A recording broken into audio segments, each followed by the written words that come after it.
Texas में लापरवाह driver ने पाकिस्तानी तालिबा को टक्कर मार दी। हाथ और सर में शदीद चोटें आईं। सांस लेने में दुश्वारी का सामना। शदीद जख्मी तालिबा की आज सर्जरी होगी।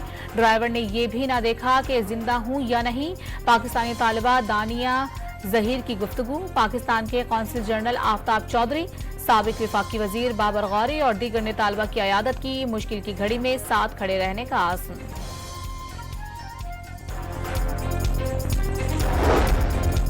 लकी मरवत में कामयाब मुज़ाकरात के बाद पुलिस एहलकारों ने धरना खत्म कर दिया। कौमी जिरगे के मुशीरान ने मुज़ाकरात की कामयाबी में अहम किरदार अदा किया। 5 दिन से बंद इंडस हाईवे और दीगर सड़कें खोल दी गईं।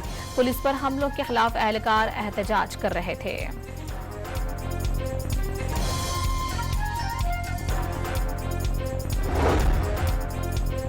गवर्नर खैबर पख्तूनख्वा का तहरीक इंसाफ पर पुलिस एहलकारों को एहतजाज के लिए सामने लाने का इल्जाम। वजीर आजम को भी सूबे की सूरत हाल पर तशवीश है। सूबे को हर सूरत अमन का गहवारा बनाना चाहते हैं। फैसल करीम कुंडी की program live with Adil Shah से बेगुफ्तगू।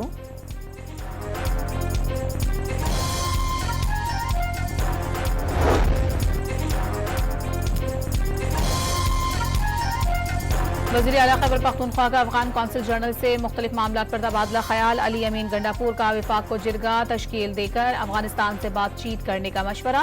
पाक अफगान सरहद पर तिजारती सरगर्मियों की राह में रुकावटें दूर करने पर जोर। अमन पाकिस्तान और अफगानिस्तान दोनों के मफाद में करार दे दिया। खुद अफगानिस्तान से बात करूंगा, मैं वज़ीर सुबह बात करूंगा। ये फेडरेशन के ऊपर डायरेक्ट हमला है। कोई सूबा जो है वो किसी मुल्क के साथ डायरेक्ट मुज़ाकरात नहीं कर सकता।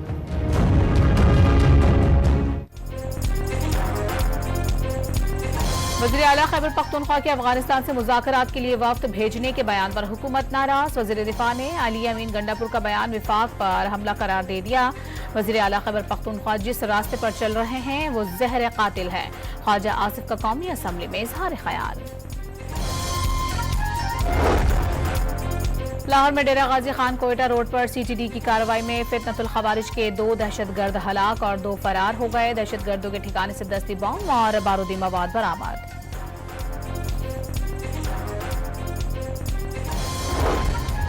रोहड़ी रेलवे स्टेशन के करीब सर सैयद एक्सप्रेस की 3 बोगियां पटरी से उतर गईं। सर सैयद एक्सप्रेस कराची से रावलपिंडी जा रही थी। हादसे के बाद ट्रेनों की आमदोरफ्त मुअत्तल हो गई।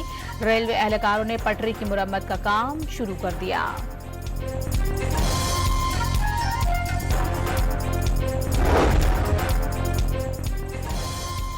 मिसाकी पार्लियामेंट कमेटी का पहला ही इजलास झगड़े की नजर। अरकान असम्बली की गिरफ्तारियों पर पीटीआई अरकान से शदीद तल्ख कलामी के बाद ख्वाजा आसिफ ने वॉकआउट कर दिया। महमूद अचकजई, मौलाना फजलुर रहमान और दीगर ने ख्वाजा आसिफ को मना लिया। नायब वजीर आजम इसहाक डार ने पीर तक तमाम शुरका से तजावीज तलब कर ली।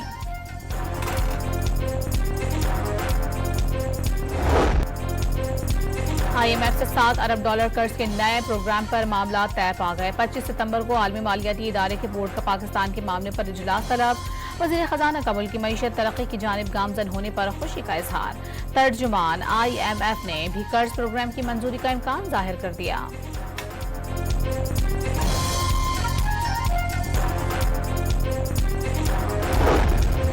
स्टेट बैंक ने शरह सूद में 2% कमी का ऐलान कर दिया। पॉलिसी रेट 19.5 से कम होकर 17.5% हो गया। 2 माह में महंगाई की शरह तेजी से कम हुई। रवां साल औसत महंगाई तखमीने से कम रहने का इम्कान। वज़ीर आज़म ने शरह सूद में कमी मईशत के लिए खुश आइंद करार दे दी।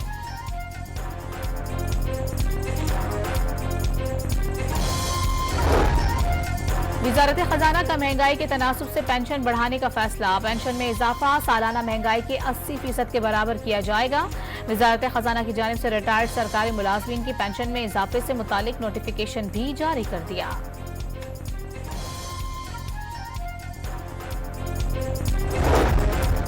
बिजली के निर्खों में कमी की तजवीज़। लिबर्टी पावर प्रोड्यूसर्स के बाद गुल अहमद एनर्जी ने भी टैरिफ कम करने का इशारा दे दिया। शेयर होल्डर से बात करेंगे, पाकिस्तान के लिए सोचें। विंड और सोलर से बिजली बनाएं और शरह सूद में कमी से बिजली टैरिफ पर मुस्बत असर पड़ेगा। कंपनी चेयरमैन दानिश इकबाल की राय।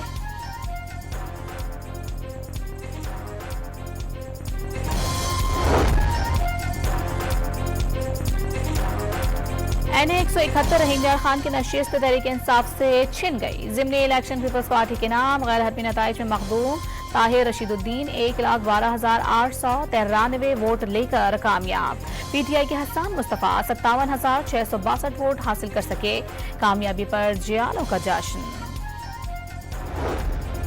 190 मिलियन पाउंड रेफरेंस में वकला सफाई आज नैब तफ्तीशी ऑफिसर पर जराह करेंगे। अदालत ने बानी PTI की बर्रियत की दरखास्त मुस्तरद कर दी। नैब तरमीम फैसले के बाद यह केस बनता ही नहीं, बानी PTI के वकील जहीर चौधरी के दलाइल।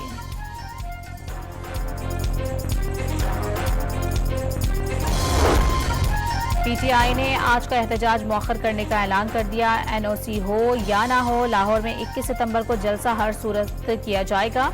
सलमान अकरम और मलिक अहमद बिछर ने हिकमत अमली वाज़ेह कर दी।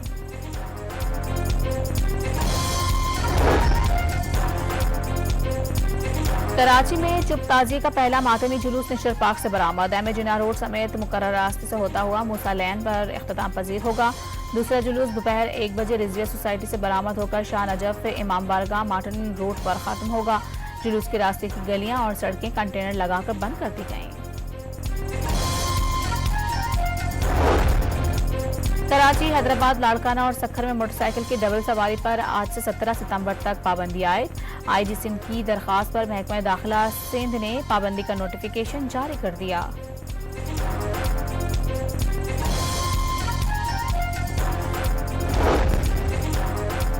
लाहौर में 12 रबीउल अव्वल की मुनासिबत से इसमें मोहम्मद, दुरूद शरीफ और कुरानी आयात के दिलकश फन पारों की नुमाइश। नौजवान मुसव्विरों ने मॉडर्न कैलीग्राफी, खत्ते सल्स और खत्ते नस्तालेख में फन पारे तख्लीक कर दिए। इसराइली फौज की गाजा में वहशियाना कार्रवाइयां जारी। मजीद 40 फलस्तीनी शहीद कर दिए। अक़वाम मुत्तहिदा के स्कूल पर हमलों में 6 इमदादी कारकुन जान से हाथ धो बैठे। नोबेल इनामी याफ्ता मलाला यूसुफजई ने गाजा में स्कूल हमलों पर इसराइल के एहतसाब का मुतालिबा कर दिया।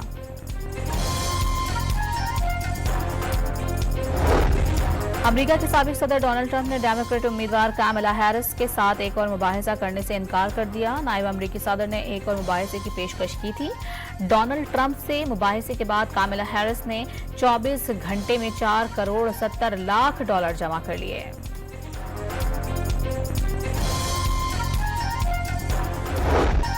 कौमी हॉकी टीम ने चीन को 1 के मुकाबले में 5 गोल से शिकस्त देकर एशियन हॉकी चैंपियंस ट्रॉफी के सेमीफाइनल में जगह बना ली। ग्रुप मरहले में पाकिस्तान अपना आखिरी मैच कल भारत के खिलाफ खेलेगा।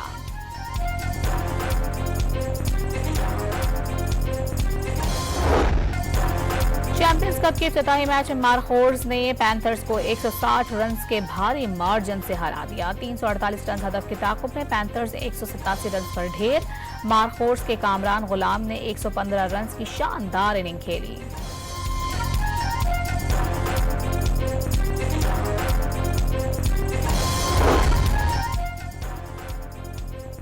और 80 से ज़ायद ख़वातीन से जिनसी ज़्यादती के इल्ज़ामात का सामना करने वाले हॉलीवुड प्रोड्यूसर हार्वी वाइनस्टाइन पर एक और फर्द जुर्म आयद।